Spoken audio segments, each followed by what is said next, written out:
President Biden will announce a ban on Russian energy imports Tuesday after a bipartisan coalition in Congress threatened to force his hand to punish Moscow's invasion of Ukraine.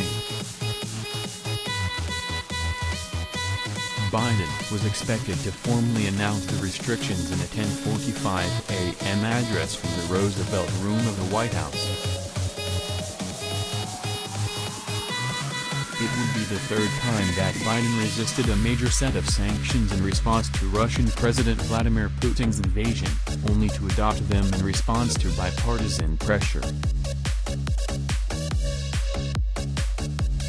House Speaker Nancy Pelosi, Democrat California, last week endorsed an oil import ban bill pushed by Senators Joe Manchin, Utah, and Lisa Murkowski, Republican Alaska, all but ensuring it had enough support to sail through Congress.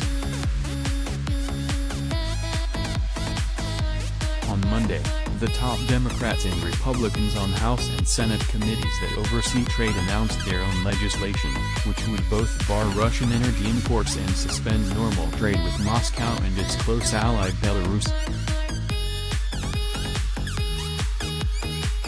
Some Democrats were appalled that restrictions weren't put in place earlier as Russia's military moved to encircle Ukraine's capital and largest city, Kyiv, amid reports of significant civilian casualties in the battle for the country's second-largest city of Kharkiv.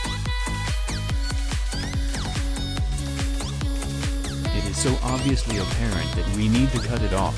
I wonder if there's a reason we haven't, and what the hell the reason is, Senator Jon Tester, Democrat Montana, told NBC News last week. The U.S. imported about 200,000 barrels of oil from Russia per day in 2021, about 3% of its total intake, according to the American fuel and petrochemical manufacturers. White House Press Secretary Jen Psaki said at a Thursday press briefing that Russia accounted for only about 10% of our imports. As recently as Monday afternoon, Psaki was telling White House reporters that no decision has been made at this point by the president about an import ban. NATO allies in Europe have not announced their own bans on Russian oil and natural gas, which comprise a much larger share of their domestic energy consumption. Much of Europe's fuel supply traverses Ukrainian pipelines.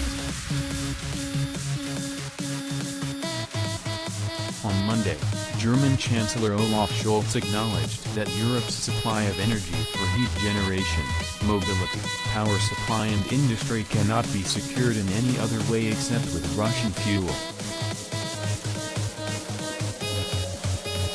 The White House had resisted cutting off Russian energy by noting that it could cause the price of U.S. gasoline to increase, in turn exacerbating already soaring inflation, which is at a 40-year high.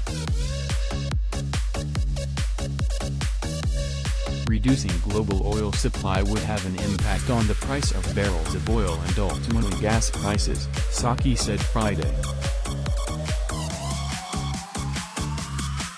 Biden initially announced limited sanctions against state-owned Russian banks and certain Russian businessmen when tanks rolled across Ukraine's borders on February 24.